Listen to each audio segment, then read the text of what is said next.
Kevin Schofield, who we nearly didn't book Kevin today because we thought he was a bit too white. And then we realised, not only is he he's not normal white, he's Scottish white. That's a whole different shade we're talking about here. A whole different on the palette. On the Dulux card. In fact, they don't even think it doesn't make the card, does it really? Or almost translucent. Translucent. Growing up without any sun will absolutely tend to do that to you. I mean, we're probably not going to get into this particular discussion now, but we are going to speak to Tim Samuels, the journalist and broadcaster, who's done a really good documentary on this. It's all about the DEI kind of thing. Yeah. And I mean, he's unearthed some pretty shocking stuff, and I think part of his point, and here we are sort of joking about this, it's quite hard for a lot of young white guys to even make a case that they might be the victim of discrimination, because people go, well, why would you be the victim of discrimination? You're a white bloke. Yeah. Which in itself is discrimination. But yeah, I suppose that's the kind of place that we're in. I mean, obviously you mentioned I'm Scottish. You come from Scotland, it's overwhelmingly white country. Yeah. I mean, I've been away for maybe 15, 16 years now. It's maybe changed a bit, but you know, just wasn't something that was ever an issue for me because everyone was white. Sounded that everyone I worked with, everyone I went to school with, everyone I went to university with was white. It just wasn't an issue in Scotland, but obviously it's maybe a bit different here, particularly in London, obviously. Indeed. Well, let's start off then with this story. This is Keir Starmer being warned by police chiefs that crime pledges are in peril. And what's interesting about this, and I know, you know, every now and again institutions do write to a newspaper to make a point. There's a sort of method in doing that, or reason in doing that. But you do have to sit back and go, wow, 6 of the top cops are writing to the Times to say, we've got a problem here. Very unusual. I don't remember that it happened before. Now, you've got to remember that the context for this is in a couple of weeks' time, we've got the spending review.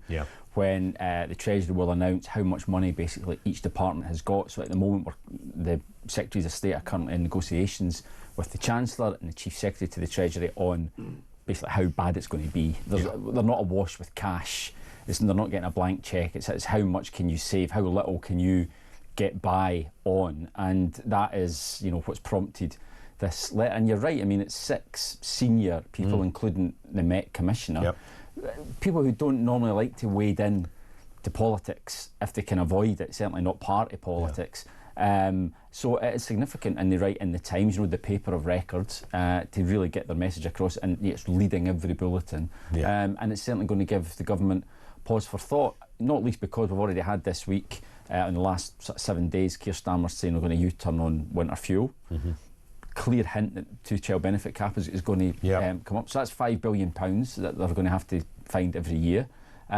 So other departments and other, you know, senior figures like these police officers are going to say, well, hang on a minute, if you can find money for that, why not for us? Because, you know, if you don't support the criminal justice system, then the ramifications for wider society are potentially huge. Is there no other way of getting some money? That's the bit I can't work out. There was a couple of, I think they were Australian satirists, a bit like the Bird and Fortune. Do you remember those those skits? And they were discussing economics, you know, and, you know, did you know that we owe, you know, £90 million to France? Right? They owe us 90 million. Well, why don't we just cancel the 90? Oh no, it doesn't work like that. You know. And also in this country, I think a lot of the money we owe to the Bank of England. You think, well, okay, that's kind of us, so just cancel that debt.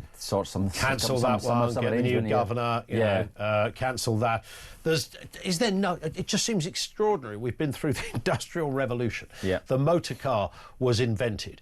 You know, mass production came courtesy of Ford and others, and big furnaces that churned out infrastructure. We mined in order to energise we could do all of that stuff. But we somehow can't just make really obvious stuff work, like getting, you know, Robert Peel would be crying on his truncheon. Probably quite rotten now, I would imagine. But it would be, you know, here we are in the 21st century, Kevin, and these are really fundamental things. We're not trying to get a flight off to Mars or something. Leave that to Musk and co. We're just trying to find, like, normal things, like law and order and locking bad people up and having enough police officers on the street. I mean, on the prison issue, you know, I think the main problem has been over the last, say, 20 years, prison sentences have been getting longer. Yeah. So people have been spending longer in prison, and the prison spaces have not grown at all. So that's why we've got the government saying they're going to build 3 more prisons, but they're not going to come on stream for years. Yeah. So in the meantime, they're left with, well, we're going to have to effectively empty the prisons, which we saw with the Sentencing Commission last week, saying, well, this is what you're going to have to do. But again, we're told that senior police officers have written to the Ministry of Justice to say, you've not done any research on this whatsoever. It's going to mean more work for us. Some of these people, a lot of them, are going to re-offend. So you're not actually going to solve the problem, because they're just going to go straight back into prison. And the more of these potentially dangerous people who are out, it means there's going to be more crime committed, which puts more pressure on us, and it just becomes a vicious circle. So it's one thing to say, yeah, you know, we'll change the way sentencing is carried out, we'll build more prisons eventually. But in the meantime, it just puts extra pressure on a service which is already struggling for cash. Well, Reform yesterday, Reform UK, of course, made some big announcements about the economics of how we run the place. They said they would cancel things like net zero, DEI projects. Mr. Farage was asked by a journalist, you know, how are you going to, have you got a magic money tree? And he came straight back with the, well, I'm glad you asked me that, or you started it, or whatever it was he said. Because, this is how we would finance it. Now, I don't know if pound for pound it works out quite as conveniently as politicians say when we spend 40 billion on this, so just take that 40 billion, and it probably doesn't completely replicate it. But there is an argument to say, well, surely you could, like London, for ULEZ, if you said to the population of London, what do you want, more ULEZ cameras or more police officers? Then it'd be a no-brainer, wouldn't it? People would go, well, what, you invested 500 million quid on cameras to photograph someone's number plate because they didn't buy the right car. Or you could have 50 more cops. I mean, if who's going to vote against that? No, exactly. The issue is, I guess, that it's never an either-or situation. And one of the things that, one of the other, probably the most expensive policy that Nigel Farage announced yesterday was this idea that anyone earning less than £20,000, basically the first £20,000 that you earn would be tax-free. Now, the Institute for Fiscal Studies thought that could cost anything up to £80 billion, and they said, look, you're not going to cut it with what he's already announced. Just on that one policy. Just on that one policy. That's before you get to winter fuel, tax breaks for married couples to try and encourage them to have kids, 2-child benefit cap, all that type of stuff. So, but Nigel Farage's answer at one stage was, well, which government sums have ever added up? So, really, does it really matter? You know, this is what we'll say. This is, you know, this will help. It may not completely add up, but, you know, no one else has made a better job of it, so why not give us a go? And right now, that message seems to be resonating. Because everyone thinks, you know, when you go into government, you obviously think, whoever you are, you go in thinking, I can make this country better. It'd be really weird if somebody got the job as Prime Minister and went, I really want to make this country worse. I want to hammer it into the ground. I want a terrible country to live in. So in their mind, different political persuasions, that's clearly what they're aiming for, to make things better. And then they get into office, and then something kind of weird happens. I remember Michael Howard saying when he got into the Home Office as Home Secretary years ago, he was, you know, shown a load of graphs by the Permanent Secretary and a few other sort of head honchos, people earning far more money than he was earning. And they said, look, this is crime, and this is what it looks like, and this is the direction of travel, and it's going to get worse. And what you need to know, Home Secretary, is absolutely nothing you can do about it. Like, really? That's quite a moment. The Home Secretary. That's quite a moment for that's quite a new minister. That's quite a moment, But then Howard, of course, argues that actually, because I put that to him once, and he went, yes, that did happen. He said, but I did do something about it. But of course, what he did was what Blunkett then picked up and did even further, was the longer prison sentences.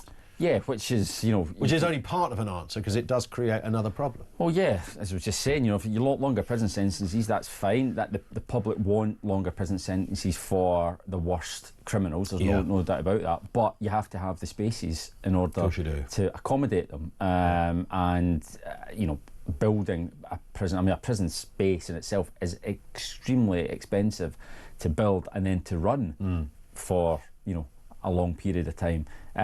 So yeah, you can't just say, well, why don't you just like bang them up for longer? Because you have to have the systems in place in order to, as I say, be able to accommodate them. And that's why we're in this I mean, some people with different kinds of crimes, can prisons not look different? Can they not take we're in a big building like this, there's probably loads of these types of buildings that are empty somewhere that have got, 500 offices in them. Yeah. OK, you're not going to stick somebody just in an office with a photocopier, but I mean, it's a building. The mind boggles. It does, doesn't it? Yeah, what else would you do? You've got 27 years of this.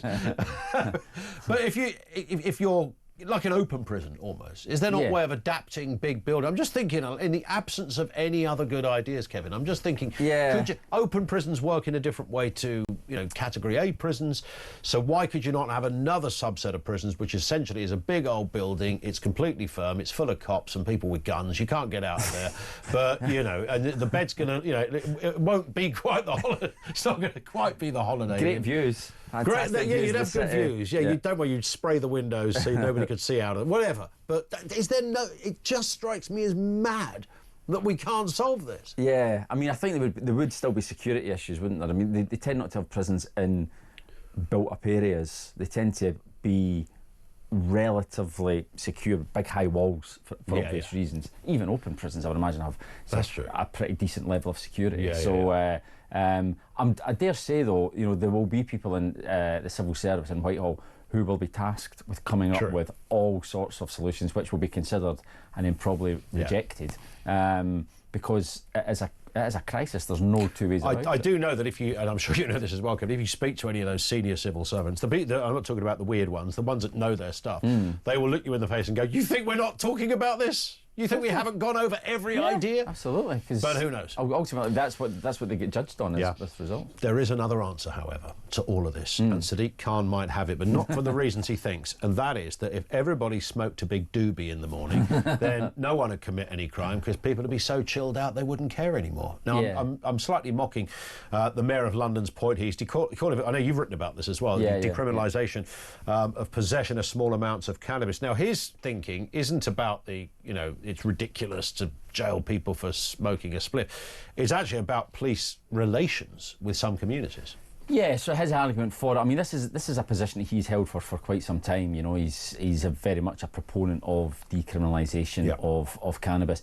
And the argument that he's putting forward is, well, at the moment, ethnic minority communities are disproportionately targeted by police looking for, stop and search, looking for drugs. So it would be almost like a race relations move. If you were to decriminalise it, it becomes less of an issue. Therefore, they would not be targeted, and there would be less. Because they wouldn't be looking for it. Exactly. So there would be less tension. Now, it's important to state here that Sadiq Khan has no power whatsoever to implement this policy. He set up a commission a couple of years ago, which, lo and behold, came to the conclusion that agrees with him. Surprise, surprise. Yes. Charlie Faulkner was the chair of it, and he also wants it decriminalised.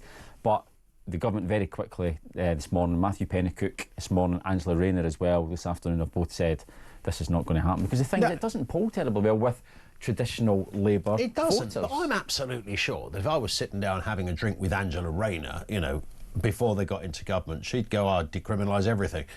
I think she's quite when I say liberal, I think her considered view as a sort of a left winger would be that this would be the best way forward. Maybe, Then you get into government and something changes. Yeah, but I mean, it's been Labour policy for as long as I can remember, that it's just not something that the Labour would countenance, because if they were, then it's an open goal for the Tories. Yeah, and just don't go there. Would turn around and say, there you go, they want to legalise cannabis. What's next? They'll be legalising everything, and you know what I mean? Then you just open up a whole can of worms for yourself, and it's much easier just to say, no chance. And this story as well, which I know you've taken a big interest in, she's a goner, says Dominic Cummings. Who's he talking about? Kemi Badenoch. By the end of the year, he says. I mean, so he says, and obviously take what Dominic Cummings says with a pinch of salt, but he's often right on these things, and he does have his finger on the pulse of sort of conservative politics, certainly on the right of the political spectrum. I do sense a bit of a shift in Parliament amongst Conservatives that you speak to. Just a couple of months ago, they'd have said, look, she has to have until next May, the local elections, Scottish and Welsh elections, then see how we are. But the further they fall behind reform. All the opinion polls now, there's one from YouGov today, 10 points behind reform.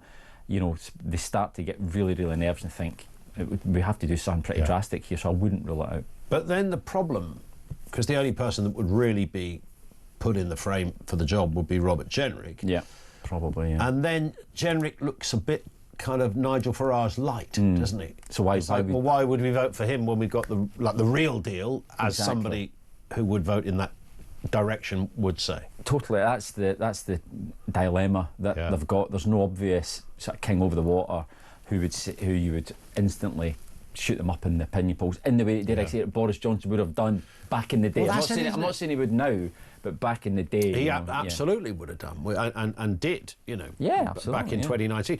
And Jenrick, with respect to him, you know, he comes in here a fair bit. I just fear that he hasn't, you know, that kind of X factor thing. Yeah, I know exactly what you mean. People, you can't quite put your finger on it. Yeah. You don't go, wow, stop this guy. The House of Commons doesn't go quiet when Jenrick stands up to speak. No, and there is a suspicion about him as well that he's had quite a big makeover, he's lost a lot of weight, the haircut and all that.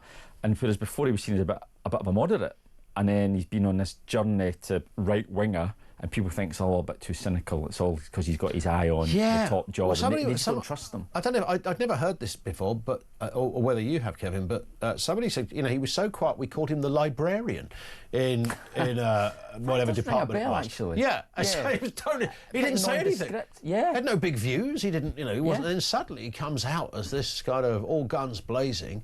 Totally. And in fact resigned, didn't he, as immigration minister? He did, indeed. And, you know, again, you mentioned Nigel Farage, you know, people will say, well, at least you know where you stand, you know what he believes in. 100%. Whereas with Jenrick, people are unsure. Indeed. Well, listen, Kevin, it's been great to have another white man in the studio.